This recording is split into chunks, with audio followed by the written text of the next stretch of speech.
Hello everyone, sambar చేయడం ఇంత సింపులా అని ఈ వీడియో చూస్తే మీకు అర్థమవుతుంది. ముందుగా ఒక గిన్నెలో కందిపప్పు తీసుకొని ఉడికించి మిక్సీ వేసుకొని పక్కన పెట్టుకోండి.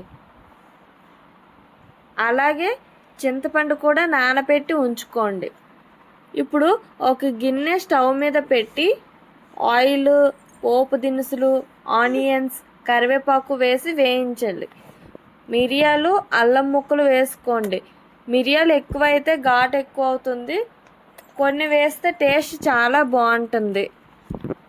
తర్వాత టొమాటో వేసి పచ్చివాసన పోయాక సాంబార్ ఉల్లిపాయలు ఉంటే పర్లేదు, లేకపోతే పెద్ద ఉల్లిపాయని 4 ముక్కలుగా చేసి వేయండి. దాంతోపాటు మునక్కాడ, బెండకాయ, వంకాయ, సొరకాయ, క్యారెట్ అన్నీ ముక్కలుగా చేసి వేసుకోండి. చిటికెడు పసుపు, సాల్ట్, వాటర్ వేసి ముక్కల్ని కాసేపు ఉడికించండి. తర్వాత ముందుగా మిక్సీ పట్టుకున్న పప్పు వేసి మొత్తం కలపండి.